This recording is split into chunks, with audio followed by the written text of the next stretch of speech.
अब आखिरी हज करने जा रहे हैं नबी अलैहिस्सलाम। कौन सा हज करना है जी? आखिरी हज करने। भाई फ्राई मुर्गा खा के आए हैं आप लोग? नहीं, आवाज क्यों नहीं आती है आपकी? कौन सा हज करने के लिए जा रहे हैं? आखिरी हज। सहाबा की लंबी लाइन साथ में, 1,24,000 होंगे तो कितनी लंबी लाइन होगी? तकरीबन 10, 15, 20 किलोमीटर की लाइन। अब ये काफिला मदीना से चला, मक्के की तरफ चलता जाता है। अचानक एक दिन शाम के वक्त नबी अलैहिस्सलाम जब अबवा पहाड़ी के पास से गुजरते हैं तो नबी अलैहिस्सलाम अपने ऊंट की मुहार मोड़ लेते हैं, लश्कर रुक जाता है, सहाबा रुक जाते हैं। लोग पूछते हैं नबी अलैहिस्सलाम कहां चले गए? अचानक खबर मिलती है मुहम्मदुर रसूलुल्लाह अबवा पहाड़ी की चोटी पर हैं और नबी अलैहिस्सलाम वहां क्या कर रहे हैं? अरे मुहम्मदुर रसूलुल्लाह अपनी अम्मा सैयदा आमना की कब्र के ऊपर बैठे हुए हैं। और मुफस्सिरीन ने लिखा है कभी फुर्सत मिले तो अपने उलमा के पास बैठना कि प्यारे पैगंबर 6 साल के थे जब सैयदा आमना के साथ इस मुकाम से गुजरे थे और अम्मी आमना का उस दिन इंतकाल हुआ था। सैयदा आमना का जब हार्ट अटैक हो गया, आज की जुबान में हार्ट अटैक हो गया, जब उनको दर्द शिद्दत से आया तो उन्होंने, नबी अलैहिस्सलाम 6 साल के थे और उम्मे ऐमन नबी अलैहिस्सलाम की रज़ाई माँ है वो साथ में थी। तो सैयदा आमिना ने जब उनको पता लग गया कि मेरा वक्त करीब आ गया है ना, उन्होंने 6 साल के मोहम्मद को अपने सीने से लगाया था। इमाम बुखारी ने उनके अल्फाज कलमबंद किए। सिर्फ एक फिक्रा सुनाता हूं। सैयदा आमिना ने कहा था कि मेरे प्यारे बेटे मोहम्मद, हर नई चीज को पुरानी हो जाना है, हर शय को खत्म होना है, लेकिन मेरे प्यारे बेटे मोहम्मद मेरा नाम क़यामत तक जिंदा रहेगा क्योंकि मैं तेरे जैसा बेटा दुनिया को देके जा रही हूं। अब आज रसूलुल्लाह कितने साल के हैं? 63 साल के। कितने जी? जब अम्मी का इंतकाल हुआ था कितने साल के थे? अब 63 साल के हैं। मोहम्मद अलैहिस्सलाम माँ की कब्र के पास बैठ गए। मुफस्सिरीन कहते हैं इतना रोए, बार बार कहते हैं अम्मा तू जल्दी नहीं मुझे छोड़ के चली गई। अपनी माँ को तो बार बार मदीनातुल मुनव्वरा में भी याद करते थे ना बार बार, और इस हद तक कहा पलट के मुसल्ले से कि बिलाल अगर मेरी माँ सैयदा आमना जिंदा होती वो मुझको आवाज मारती तो मैं नमाज छोड़ के पहले अपनी अम्मी की खिदमत के अंदर जाता। तो आज अपनी माँ की कब्र के पास बैठे, इतना रोए, दाढ़ी मुबारक से आंसू जारी हैं। फिर वही दोस्त आगे बढ़ा, कौन? अबू बकर सिद्दीक। उन्होंने बड़ी जुर्रत से नबी अलैहिस्सलाम को कान में पूछा, कुर्बान जाऊं मोहम्मद रसूलुल्लाह की हर एक अदा पर। वो अपने आका से पूछते हैं या रसूलुल्लाह क्या हुक्म है? अंदाज देखिए, ये नहीं कह रहे कि चलना नहीं, या रसूलुल्लाह क्या हुक्म है? कुर्बान जाऊं। नबी अलैहिस्सलाम से फरमाया अबू बकर जाके सबको बता दो आज की रात मैं मोहम्मद रसूलुल्लाह यहीं अपनी माँ के पास बिस्तर लगा के रखूंगा। यहीं पर सिखाया दुनिया को कि एक बेटा कैसा होता है, भाई कैसा होता है। सैयदा फातिमा से जो मोहब्बत की दिखाया कि एक बाप कैसा है, बदर में दिखाया कि एक जर्नल कैसा है, सखावत के वक्त दिखाया कि एक बांटने वाला कैसा है, व्यापार में दिखाया कि एक ईमानदार आदमी किस तरह बिजनेसमैन बनता है। और शायद आपको यह भी नहीं पता होगा कि जिस दिन मक्का फतेह हुआ था ना, सबको माफी दे दी गई थी, किसी को कत्ल नहीं किया गया था। लेकिन अगली बात पता है आपको? बोलो नहीं पता। बोलो तनख्वाह भी नहीं बढ़ाएंगे मौलवियों की। नबी अलैहिस्सलाम ने जब सबके फैसले हो गए तो उस वक्त जो बड़े दौलतमंद लोग थे सब ने कहा या रसूलल्लाह हमारी हवेली पर चलें, खाना तैयार है। और उधर मक्के में एक औरत है उम्मे हानी उसका नाम है, वो अपने बच्चों को रोज कहती है वो मदीने वाले मोहम्मद तुम्हारे मामू हैं, वो मेरे भाई हैं, उनके वालिद हज़रत अब्दुल्ला मेरे सके चचा हैं, हमारा बचपन इकट्ठा गुजरा है। वो रोज नबी अलैहिस्सलाम की नाते पढ़ पढ़ के सुनाती। अब आज मक्का फतेह हुआ, अब बच्चे मां के पीछे पड़े हुए। तू तो रोज कहती थी तेरे भाई हैं, कहां है तेरे भाई?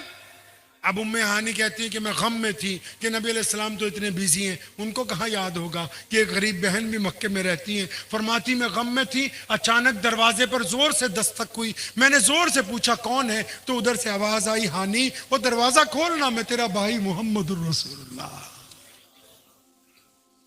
वो पहुंच गए अपनी बहन के घर। हमारे पास पैसा आता है तो रिश्तेदारी पहले तोड़ते हैं, पैसा आता है तो पहले ये करते हैं कि गरीब दोस्त छोड़ दो। हमारे पास ओहदा आता है तो पहले अपनों को छोड़ते हैं। और हमारे यहाँ तो मुफ्ती साहब पंजाबी में कहावत है कि जब कोई बंदा हज करके आता है ना, वो कहता बाकी पिंड था काफरी है, मैं कल ही मुसलमान है। मतलब मिसाल के तौर पे कोई मौलवी बन जाए, कोई अपने रियाजत में आगे चला जाए तो उसको वहम हो जाता है। अब नबी अलैहिस्सलाम जब अपनी बहन के घर पहुंचे तो मसला नहीं कोई बताया, तस्बीह नहीं कोई बताई, कुरान की आयतें नहीं सुनाई, आज रात बासी खाना खाया, अपनी बहन को सामने बिठाया। वो उम्र में नबी अलैहिस्सलाम से 20 साल बड़ी हैं, उम्मे हानी जो हैं 20 साल बड़ी हैं नबी अलैहिस्सलाम से। अब बहन सामने बैठी है और कह रही है या रसूलुल्लाह सल्लल्लाहु अलैहि वसल्लम आप आराम करें, लंबा सफर करके आए, सारा दिन मुकद्दमात का फैसला किया, नमाजें पढ़ाई, बैतुल्लाह को पाक करवाया, आप थक गए। अब नबी अलैहिस्सलाम क्या फरमाते हैं, नहीं हानी आज की रात आराम करने की नहीं। कोई चिल्ला लगा के आएगा तो क्या कहेगा, भाई नमाज पढ़ा करो, मैं क्या कहेगा, नमाज पढ़ो। कोई आईपीएस बन जाएगा तो क्या कहेगा बच्चों को कि यूपीएससी सीखो। कोई बिजनेस में ज्यादा पैसे कमा लेगा, बच्चों को क्या कहेगा, अपनी बहन के बच्चों को आके कि तुम भी कोई कपड़ा डाल लो, माल बनाओ, आइडिया देगा। कोई तालीम याफ्ता बन जाएगा तो नबी अलैहिस्सलाम ने क्या बात की उस दिन, वो तो दीन के शारे हैं। एक लफ्ज है अरबी में शीन अलिफ रे है, इसका मतलब है कि वो दीन के मालिक हैं, वो दीन के मालिक हैं। मोहम्मद रसूलुल्लाह जो कहते हैं वही मजहब बन जाएगा। लेकिन आज की रात अपनी बहन से ये नहीं कहा कि फला नमाज पढ़ना, फला तस्बीह करना, नहीं नहीं। बहन सामने बैठी है और नबी अलैहिस्सलाम की मुबारक आंखें झुकी हुई हैं, उनमें आंसू टप टप गिर रहे हैं। अपनी बहन को क्या कहते हैं, बहना तुझे पता है जब मेरी विलादत होने वाली थी, अभी 2-3 महीने बाकी थे ना, मेरे प्यारे अब्बू हजरत अब्दुल्ला इस दुनिया से चले गए। तूने अपने चचा को बहुत करीब से देखा, मैंने अपने अब्बा को नहीं देखा। आज की रात मोहम्मद रसूलुल्लाह को बताओ कि रसूलुल्लाह के अब्बू कैसे थे। आप में है कोई ऐसा? दिल पे हाथ रखो जरा, यहां जरा दिल पे हाथ रखो, दिल लगा हुआ है ना? अरे कोई इतनी सर्दी नहीं, दिल लगा है, दिल पे हाथ रखिए। इस दिल को पूछो आपने कभी क्या अपने अब्बू से जफ्फी डाल के कहा कि अब्बा मुझे तो इससे बड़ा मोहब्बत है आप में कोई कि जिसने उस बंदे को कभी कहा हो कि मुझे तुझसे मोहब्बत है? तेरी हड्डियां पिघल गई हमें इस मुकाम तक लाने के लिए। या जिनके बाप मर गए, तुम में से कभी कोई उसकी कब्र पे गया हो रात के अंधेरे में और जाके कहा हो कि अब्बा दौलत भी है, रिज़्क भी है, घर भी है, बच्चे भी हैं? नहीं है तो बस तो नहीं किया आपने। यहां देखो मोहम्मद रसूलुल्लाह सल्लल्लाहु अलैहि वसल्लम को मक्का फतेह हुआ है। यहां तो सिर्फ म्यूनिसिपैलिटी का इलेक्शन जीत के हम तहजीब भूल गए अपनी, वो मक्का फतेह किया है। और फतेह मक्का की रात में उन्होंने पहले अपने वालिद का जिक्र छेड़ा। उम्मे हानी कहती कि मैंने अपने चचा सैयदना अब्दुल्ला की सीरत बयान की, फिर वालिदा का जिक्र छेड़ा, कहती मैंने सैयदा आमना की सिफात बयान की, फिर दादा का जिक्र छेड़ा, मैंने उनकी सिफात बयान की, फिर वो अपनी दादी की बातें करते। फरमाते सुबह हो गई, नमाज का वक्त हो गया, पता ये लगा रसूलुल्लाह ने हमें ये सिखाया कि अगर जिंदगी में कभी कोई तरक्की मिल जाए तो अकड़ना नहीं, फिर उस दिन उन लोगों को याद करना जो उस वक्त तुम्हारे साथ थे जब तुम्हारे साथ कोई दूसरा नहीं था। दीन का मतलब सिर्फ इबादत नहीं, इबादत का मतलब दीन पर चलना है। इस्लाम के 2 हिस्से हैं, एक इस्लाम का मकसद, दूसरा इस्लाम की जरूरियात। मकसद ये है, कोई हमारा हिंदू सिख भाई पूछ ले कि इस्लाम का मकसद क्या है, आप क्या बताओगे भाई? बता सकते हो? अब फिर मैं कह दूंगा तनख्वाह की बात तो फिर चिढ़ जाओगे यार मौलवी भी। आपको कोई गैर मुस्लिम भाई हमारा पूछ ले कि इस्लाम का क्या मकसद है, आप बता सकते हो 2 लफ्जों में उसको? आपको पता है दीन पूरी दुनिया में बड़ा मजहब कैसे बना? आपको इस बात का इल्म है कि जहां सूरज डूबता है वहां शाम को अजान होती है, सुबह सुमात्रा इंडोनेशिया से जब सूरज निकलता है तो अजान। ये पता है ऐसा क्यों हुआ? अल्लाह एक है। आदम अलैहिस्सलाम ने कहा, इब्राहिम अलैहिस्सलाम तक 1,24,000 नबियों ने कहा, फिर इब्राहिम अलैहिस्सलाम से 3 शाखें निकली। हजरत ईसा अलैहिस्सलाम उन्होंने भी कहा कि आओ अल्लाह की तरफ। मूसा अलैहिस्सलाम उन्होंने भी कहा कि आओ अल्लाह की तरफ। मेरे नबी अलैहिस्सलाम ने निराली बात ये कही, उन्होंने कहा कि मुसलमानों, जो अल्लाह को एक मानेगा वो वही होगा जो रसूलुल्लाह को भी एक मान ले। समझ आ रही है बात नहीं? जो खत्मे नबूवत पर यकीन रखता हो, जिसका नबी एक हो, वही मुसलमान है। तो साहबा ने पूछा था, या रसूलल्लाह, हमने आपको अल्लाह के नबी माना, आपके अल्लाह को अल्लाह माना, अब बताओ तो सही, चाहते क्या हो, एजेंडा क्या है, मकसद क्या है? तो मेरे नबी अलैहिस्सलाम ने छोटी सी बात कही थी। ये फरमाया, मेरे साहबा, जिसने एक रब और एक रसूल को मान लिया उस पे लाजिम है कि वो दुनिया के तमाम इंसानों को बराबरी का दर्जा देगा।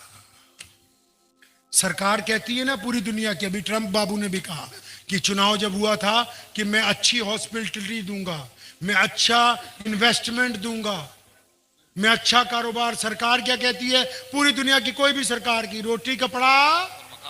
और मेरे नबी ने क्या कहा? ना रोटी की बात की, ना कपड़े की बात की, ना मकान की बात की। उन्होंने क्या बात की पता है आपको? पता है क्या होना? नहीं पता? जोर से घोतर अगर नहीं पता। उन्होंने, अच्छा आपको ये पता है असी पंजाबी ता कहने फुफड़, समझ दो तुसी फुफड़ किनू कहते? नहीं समझते? अरे दामाद को क्या कहते हो आप लोग उर्दू में? बहनोई, जवाई। अच्छा, जब कभी शादी होती है इज्जत तो जवाई नाराज होके भाग जाता है। मतलब साला साली की किसी की शादी होती है, नाराज होके चला जाता। आप तो नहीं कभी गए? तो जवाई नाराज होके क्यों जाता है पता है आपको? मैं आसानी से समझा रहा हूं। जवाई क्यों नाराज हो जाता है पता है?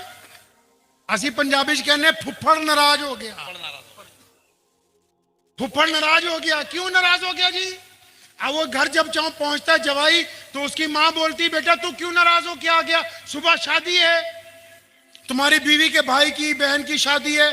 तो ये जाके ये नहीं कहता कि कपड़े अच्छे नहीं थे, ये भी नहीं कहता खाना अच्छा नहीं था, ये नहीं कहता कि कमरा अच्छा नहीं था। ये जाके अपनी अम्मी अब्बू को कहता है कि मेरे सालों ने, मेरे सास ससुर ने मेरी इज्जत नहीं की है। जैसी करनी थी। बात समझ आ रही है नहीं? तो हमारे नबी कहो सल्लल्लाहु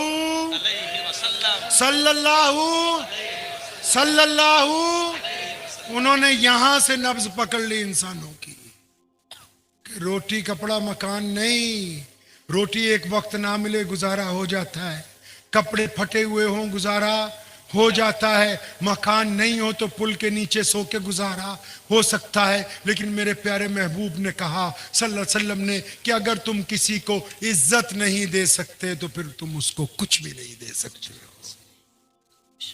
ये नहीं कहा कि मुसलमानों को सिर्फ इज्जत बांटनी, नहीं नहीं नहीं। जिसके पैसे दिलवाए वो मुसलमान नहीं था, जिसकी वजह से चक्की चलाई वो मुसलमान नहीं था, जिस बुढ़िया की गठरी उठाई वो मुसलमान। ये नहीं कहा कि मुसलमानों की बात।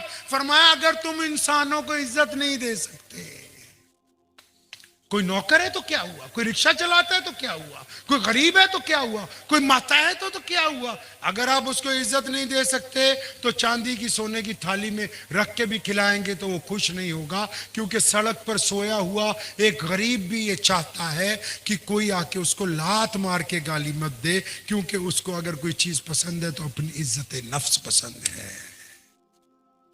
तो ये पूरा दीन नबी अलैहिस्सलाम ने जब बनाया तो पूरी दुनिया में चर्चा हो गया था कि मक्के में एक ऐसे नबी आए जो कहते हैं कि गोरे काले एक बराबर हैं। मक्के में एक ऐसे नबी आए जो कहते हैं अमीर गरीब एक बराबर हैं। आप कभी मस्जिद के अंदर गए हो? अरे भाई मस्जिद में जाते हो? ध्यान से नहीं देखते। जब हम मस्जिद में जाते हैं इमाम आगे खड़ा होता है, वो नियत बांधता है अल्लाहू अकबर और अगर 5 मिनट गुजर जाएं, मस्जिद को बनाने वाला ट्रस्टी बाद में आए तो कहां नियत बांधेगा जी? अरे बोलो, कहां जगह दोगे? पीछे अगर कोई मुफ्ती आ जाए कहां जगह मिलेगी? उससे भी पीछे अगर कोई मुसलमान अफसर उस दौर में वहां तैनात हो, वो जुमा पढ़ने आ जाए तो कहां नमाज पढ़े जी? उससे भी पीछे अगर कोई मुसलमान वजीर आ जाए किसी इलाके का, वो कहां नमाज पढ़ेगा? वो जहां मुसलमानों ने जूतियां उतारी हैं ना, उन जूतियों को हटा के एक कपड़ा बिछा के नियत बांधेगा, क्योंकि ये मोहम्मद रसूलुल्लाह की मस्जिद है। किसी ताकतवर को, किसी गरीब पर कोई इज्जत हासिल होने वाली नहीं है। तो आखिरी बात ये कि अगर आप किसी को इज्जत नहीं दे सकते तो फिर कुछ भी इज्जत बांटनी है। जिस कौम के पास, जिन लोगों के पास, जिन दौलतमंदों के पास ये जो दिल है ना, ये चाय के कप की तरह है। अभी हाथ में चाय का कप हो, कोई धक्का मार दे, चाय कपड़ों पे गिरेगी। अगर इसमें चाय की जगह गुलाब जल होता तो क्या गिरता जी? गुलाब जल गिरता। अब किसी को कोई धोखा देता है, कोई तकलीफ पहुंचाता है, धक्का मारता है ना, क्योंकि दिल में गीबत है, हसद है, तो मुंह से गालियां निकलती हैं। अगर दिल में नरमी होगी, ईमानदारी होगी, मोहब्बत होगी, तो सब्र कहेगा कि अगर अब तेरा भी भला करे, कोई बात नहीं, मार ले जितने धक्के मारने हैं तूने।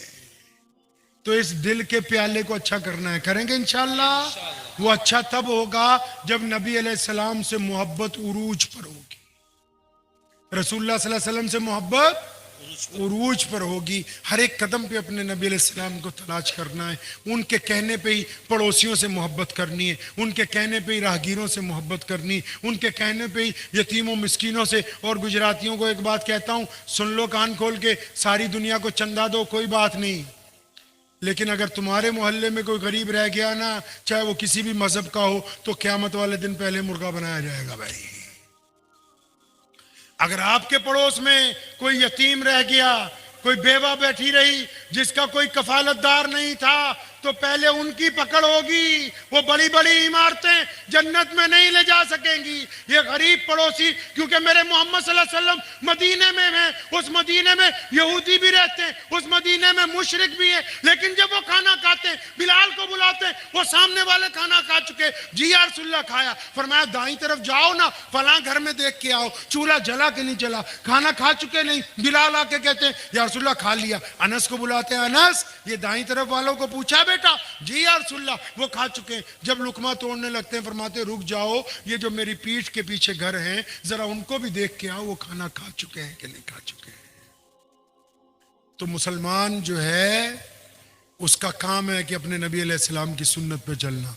चलेंगे इंशाअल्लाह। अब मैंने एक बात आपसे मुख्तसर सी छोटी सी पूछनी है, तो वो आपको उसका भी जवाब देना, दे देंगे इंशाअल्लाह, लेकिन अपने दिल पे हाथ रख के देना है। आपके पास दिल है? आपके पास दिल है ना भाई? हाथ रखिए दिल पे, सच्ची सच्ची बताइए, क्या आपने कभी किसी रोते हुए को हंसाया है? क्या आपने कभी किसी गरीब को कहा कि तुझे अच्छी जगह खाना खिला दूं? क्या आपने कभी अपनी अम्मी को कहा कि आज की रात में तेरी खिदमत में बैठा रहूंगा? या किसी ऐसे दोस्त की मदद की है जो मांगता नहीं है, आपने उसको कुछ ना दिया हो? नहीं ना। इसलिए ये बातें छोड़ो कि कौन क्या करता है, कौन क्या नहीं करता। ये देखें कि हम क्या कर सकते हैं अपने लिए, अपनी देश के लिए, अपने समाज के लिए, अपने इस शहर के लिए, अपने लोगों के लिए, अपने पड़ोसियों के लिए। अब फिर कहता हूं कि उसमें मजहब की कैद मत लगा लेना। ये देखो कि आप क्या अच्छा कर सकते हो, जो अच्छा कर सकते हो करेंगे इंशाल्लाह, करेंगे इंशाल्लाह। तो इंशाल्लाह फिर अगली मुलाकात होगी। जब तक उम्मीद है कि आप 12,000 से कुछ आगे निकल जाओगे। वाखिरु दावाना अनिल हम्दुलिल्लाहि रब्बिल आलमीन। मुफ्ती हारून साहब अभी दुआ करवाएंगे, ये बैठे हैं, मेरी ट्रेन का वक्त हो गया, फिर मुलाकात होती है। मुझे उम्मीद है कि आपको ये वीडियो पसंद आई होगी। अगर पसंद आई हो तो ये आप अपने दोस्तों के साथ शेयर करें और इस चैनल को सब्सक्राइब जरूर करें।